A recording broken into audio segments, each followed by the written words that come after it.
வணக்கம். இது ஏஐ தமிழ் முக்கிய செய்திகள். புதுச்சேரியில் 5வது முறையாக முதல்வரானார் ரங்கசாமி, 2 அமைச்சர்கள் பதவியேற்பு. விரிவான செய்திகள்.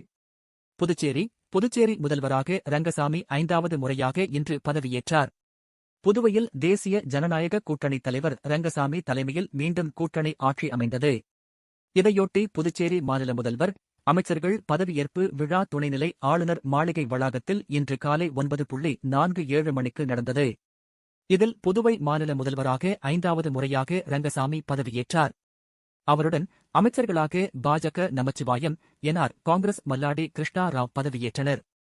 முதல்வர், அமைச்சர்களுக்கு துணைநிலை ஆளுநர் கைலாஷ்நாதன் பதவி பிரமாணமும், ரகசிய காப்பு பிரமாணமும் செய்து வைத்தார். இந்த பதவியேற்பு விழாவில் பாஜக தேசிய தலைவர் நிதின் நபின், சந்தோஷ்ஜி மற்றும் முக்கிய நிர்வாகிகள் பங்கேற்றனர்.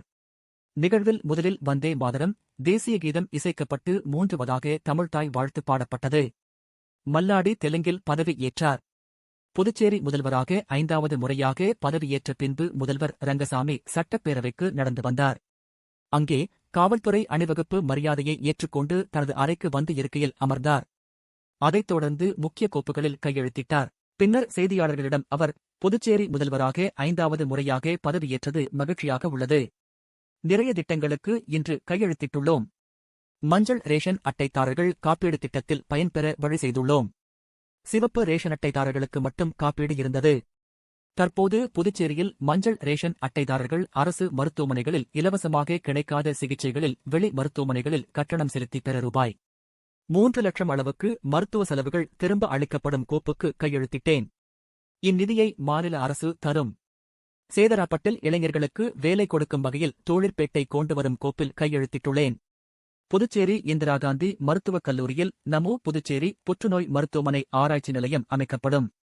இதற்கான உள்கட்டமைப்பு, மேம்பட்ட புற்றுநோய் சிகிச்சை வசதிகள், தொழில்நுட்ப கருவிகள், ஆராய்ச்சிக்கான சூழ்நிலை நிறுவுதல், சிறப்பு மருத்துவர்களை தெரிவு செய்து பயிற்சி அளித்தல் மூலம் முழுமையான, தரமான புற்றுநோய் சிகிச்சையை புதுச்சேரி மக்கள் பெற முடியும் கோப்புக்கு கையெழுத்திட்டேன். விளையாட்டு மேம்பாட்டுக்காக ஸ்டேடியம் கட்டும் கோப்பில் கையெழுத்திட்டுள்ளேன். இந்த ஒரு வாரத்துக்குள் அமைச்சரை பதவியேற்பு நடக்கும். அமைச்சர்களுக்கு இலாக்காக்கள் ஒதுக்கும் போது சொல்கிறேன். இப்பணிகள் நிறைவடைந்த பிறகு டெல்லி சென்று பிரதமர் மோடியை கண்டிப்பாக சந்திப்பேன் என்றார்.